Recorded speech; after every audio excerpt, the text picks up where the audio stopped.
Today's lesson is the spectacular rise of Florence Pugh.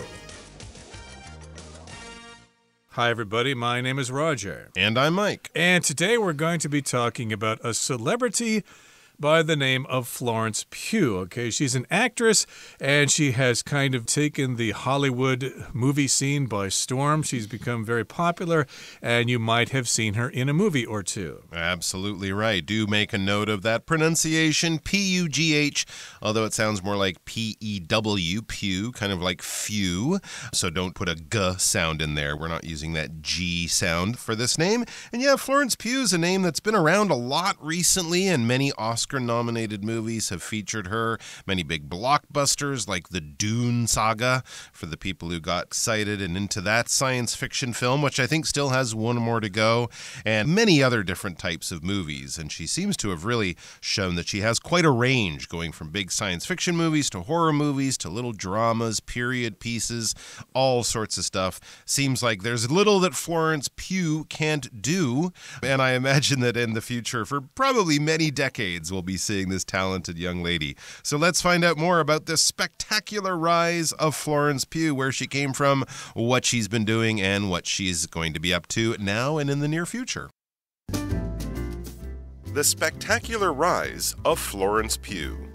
Florence Pugh's fearless attitude and magnetic charm have made her one of Hollywood's most captivating stars. For her skill at playing women who refuse to be silenced, she earned a spot on Forbes magazine's 30 Under 30 list in 2019. She was then voted one of the 50 best actors of all time by readers of Empire magazine 3 years later. 大家好，第一部分介绍形容词 magnetic， 指有吸引力的、有魅力的，但同时也可以是带有磁性的或是磁化的意思。例如 Brooke's magnetic personality makes it easy for her to make new friends. Brooke 富有魅力的个性使她很容易结交新朋友。或者 Noah's magnetic performance charms the entire audience. Noah 富有魅力的表演吸引了全场观众。下一个看到形容词 captivating， 表示迷人的或是有吸引力的。例如 Frank has a captivating smile that makes people immediately trust him.Frank 有着迷人的笑容，会让人立刻信任他。或是 The book had a captivating storyline that kept me hooked until the end. 这本书的故事情节十分吸引人，一直让我沉迷到结尾。另外补充这个字的动词 captivate， C-A-P-T-I-V-A-T-E captivate， 意思是使着迷、迷住或是吸引。造个句子The ballet dancer's amazing performance captivated the audience. 那名芭蕾舞者曼妙的演出让观众看得入迷。另一句 Since a young age, the idea of space travel captivated Edward. Edward 从年轻时就对太空旅行很着迷。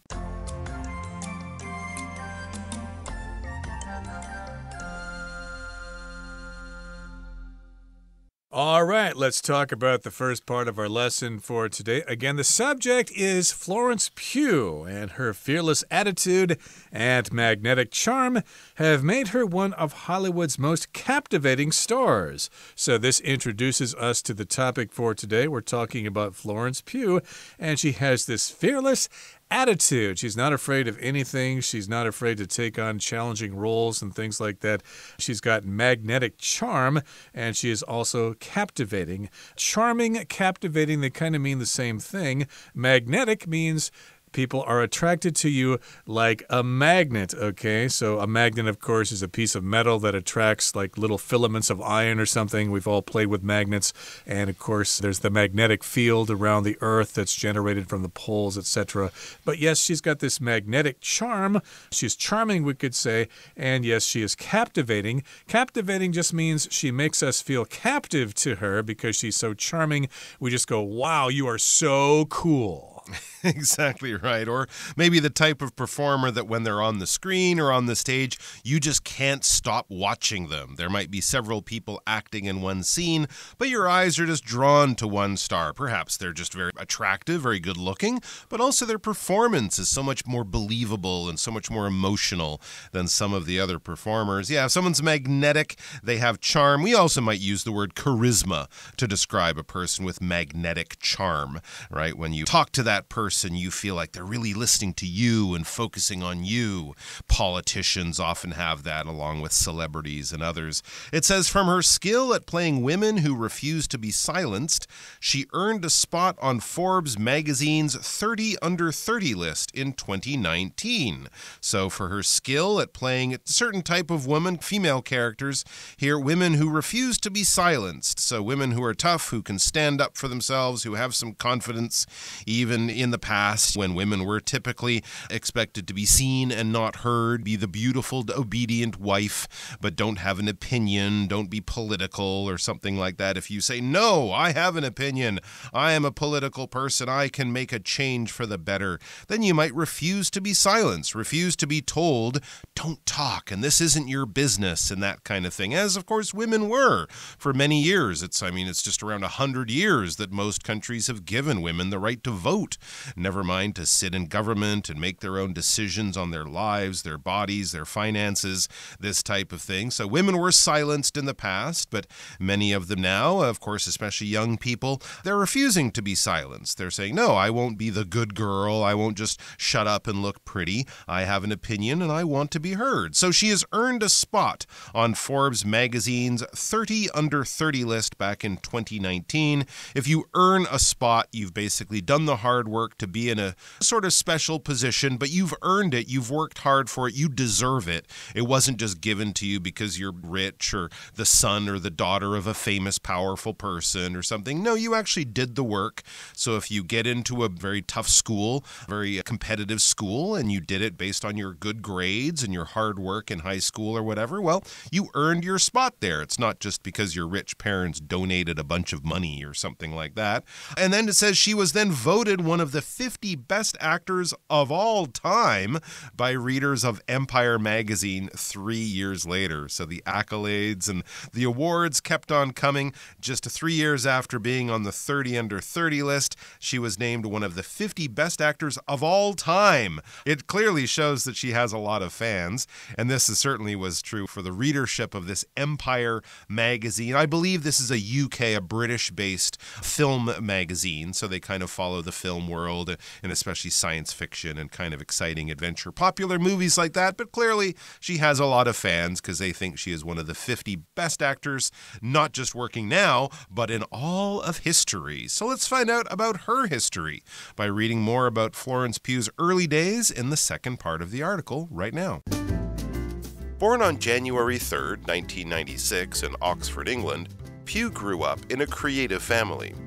Her love for performing came early, and by her teens, she knew she wanted to be an actor. Her first big break came in 2016 with the movie Lady Macbeth. Critics heaped praises on her performance, and she quickly found herself on many a film lover's radar. 第二部分看到名词 critic， 它的意思是电影或是书籍等的评论员，也可以是批评者的意思。例如 My uncle is a film critic for a major newspaper. 我叔叔是一间大报社的影评。也可以说 Many critics did not like the actor's newest movie. 许多评论家不喜欢这位演员的最新电影。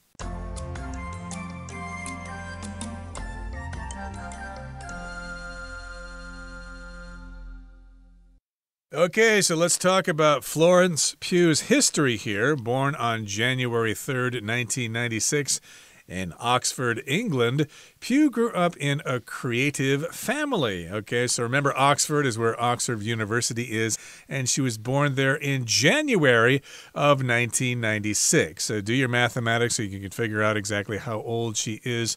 And she grew up in a creative family. Okay, sometimes we grow up in different kinds of families.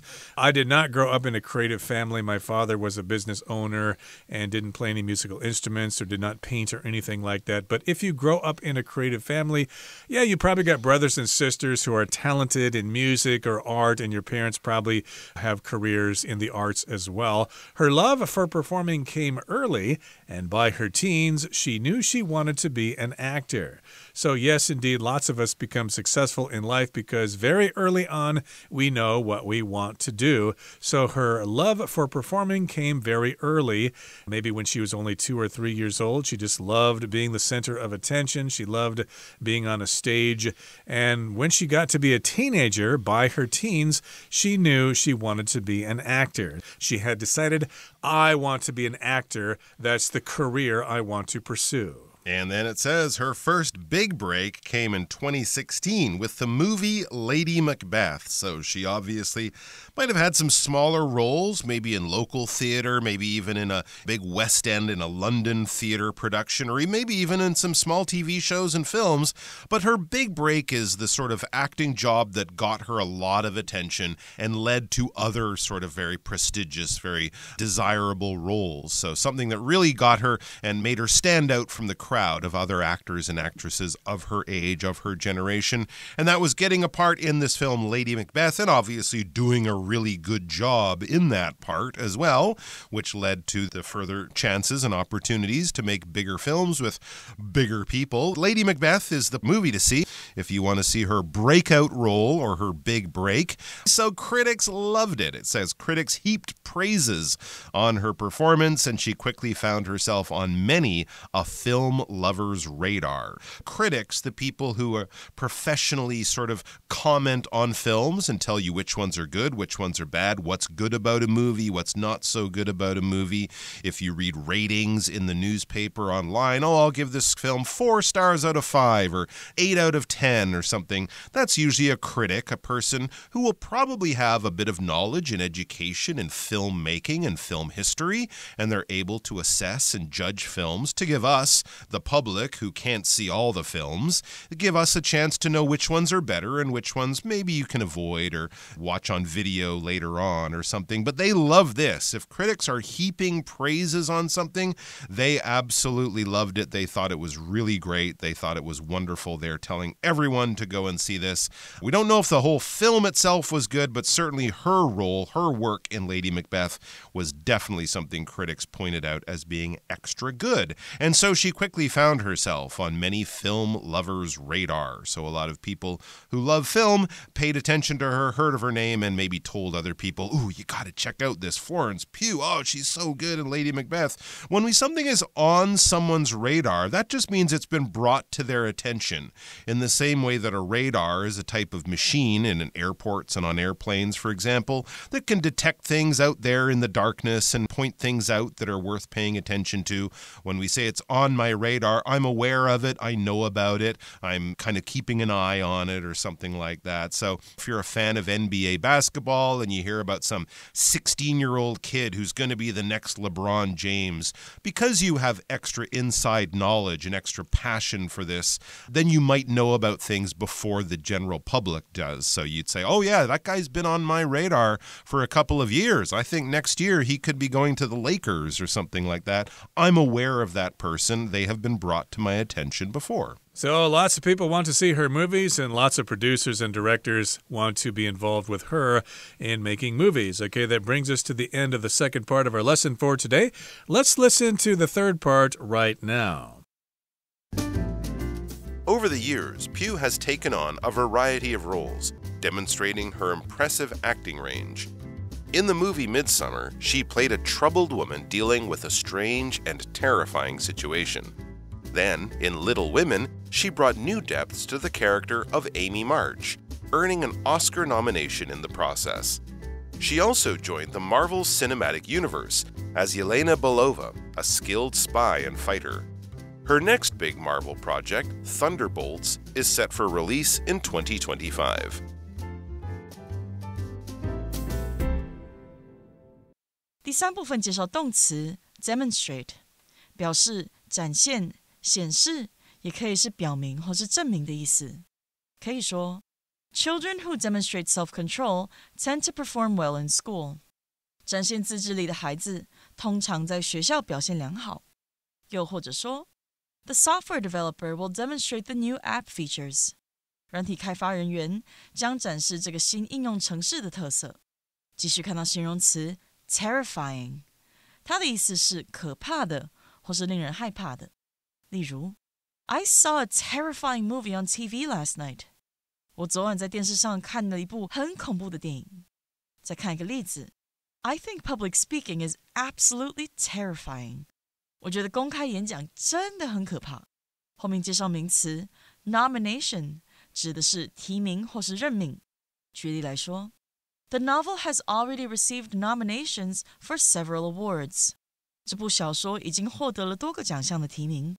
或是 Eva's novel earned her a nomination for Best Young Author.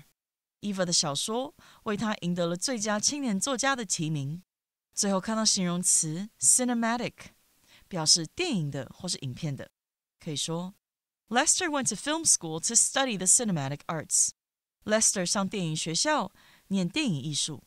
最后一个例子 The film was hailed as a major cinematic achievement. 这部片被赞誉为电影重大成就。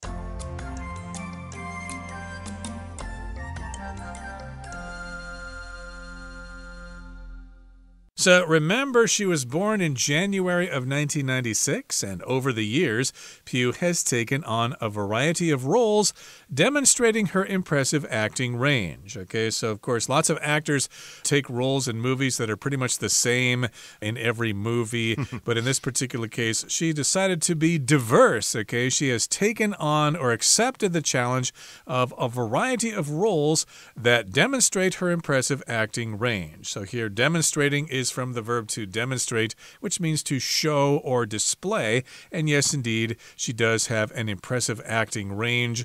She can be the damsel in distress, or she can be the great hero, or whatever. She plays all sorts of different kinds of roles in her movies.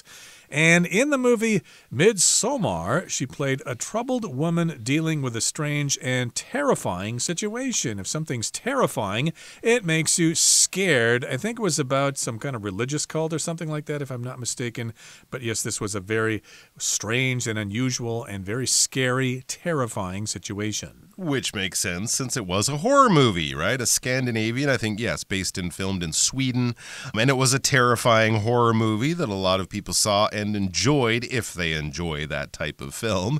And then, to show her range, she took on a role that's completely different from a terrified young woman in a modern horror movie. It says then, in Little Women, she brought new depths to the character of Amy March, earning an Oscar nomination in the process. So Little Women, the classic tale of American literature of young women growing up in the 19th century.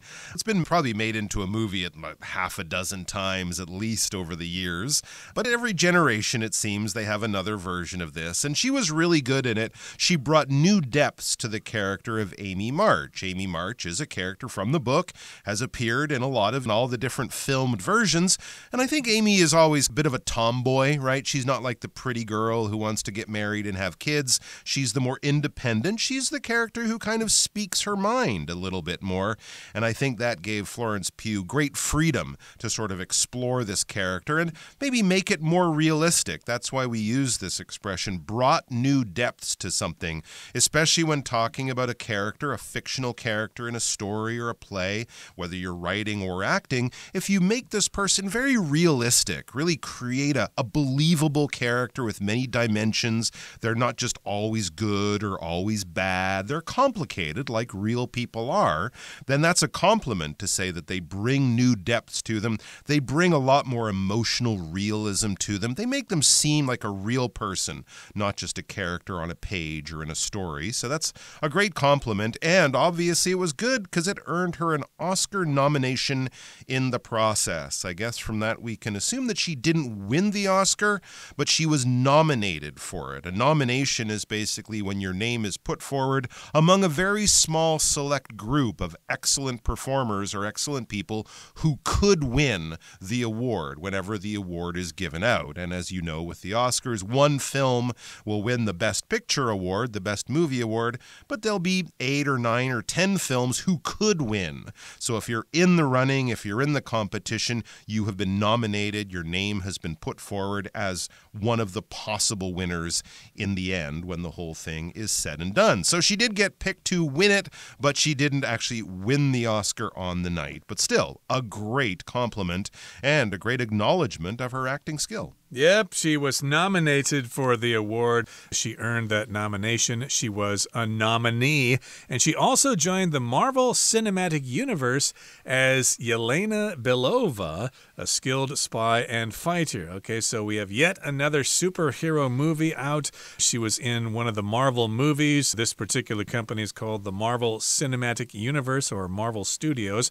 Cinematic means having to do with movies. Cinema means movies, basically. So you may have studied cinema in university, for example. I took broadcasting and film production when I was in university, so I suppose I know a little bit about producing films or cinema or movies. And yes, this is the role she played, and it is a skilled spy and fighter. So in this particular movie, she played a superhero. And her next big Marvel project, Thunderbolts, is set for release this year. So look forward to that. Okay, that brings us to the end of our explanation for today. Here comes Hanny.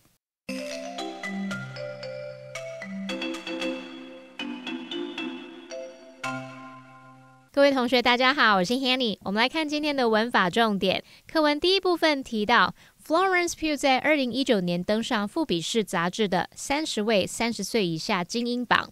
3年后，他又被帝国杂志的读者票选为史上最伟大的50位演员之一。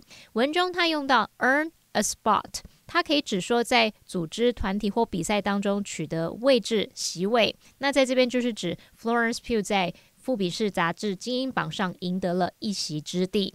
另外，课文也用到了 one of the 50 best actors of all time 来表达史上最伟大的50位演员之一。of all time 它是指从古至今、有史以来或是空前的，其中这个 time 在这边表示时期、时代。of all time 前面可以搭配使用最高级修饰词。举例来说 He's considered one of the greatest architects of all time. 他被视为史上最伟大的建筑师之一。那补充一个相关的形容词 all time， 就是在 all 跟 time 之间有接连字号，那这可以形容是史上的、空前的或是创纪录的，像是 one of the all-time greats in basketball history 就可以表达篮球史上最伟大的人物之一。那我们用到了 great 当名词，这时候是指名人啊、大人物或者是伟人的意思。好，读到课文第3部分第一句，他说 Over the years, Pugh has taken on a variety of roles.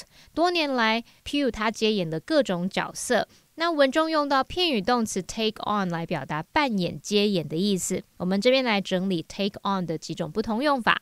第一个呢，就是课文用法，它可以表达接下，可能像是接下某个工作啊、角色、责任、挑战等等，或是表达开始从事、承担、接受等等。那么 take on 是当及物用，后面就会接事物来当受词。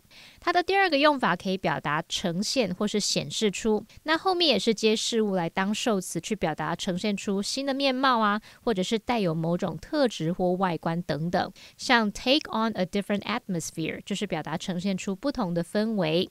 第三个，它可以表达雇用，后面是接人当受词，例如 They agreed to take him on as an assistant。他们同意雇佣他当助理。好，那第4个意思可以表达接受什么的挑战，与什么竞争较量，像是 The team will take on last year's champion this Saturday。那支队伍将于本周六迎战去年的冠军。好，那以上今天的讲解，我们回顾今天的单字吧。Spectacular. The magician's spectacular tricks left the audience completely speechless and amazed. Magnetic.Randy's magnetic personality always makes him incredibly popular at the social events he attends. Captivating. Lydia's captivating smile instantly lifted Anna's mood and brightened her day. Critic. As a food critic, Jenny visits a variety of restaurants every single week. Demonstrate. Mrs. Atkinson's kind actions over the years demonstrate her sincere concern for the well-being of others. Terrifying. Hearing the loud crash in the middle of the night was a terrifying experience. Nomination. Dr. Cobb was happy to receive an award nomination for her recent study.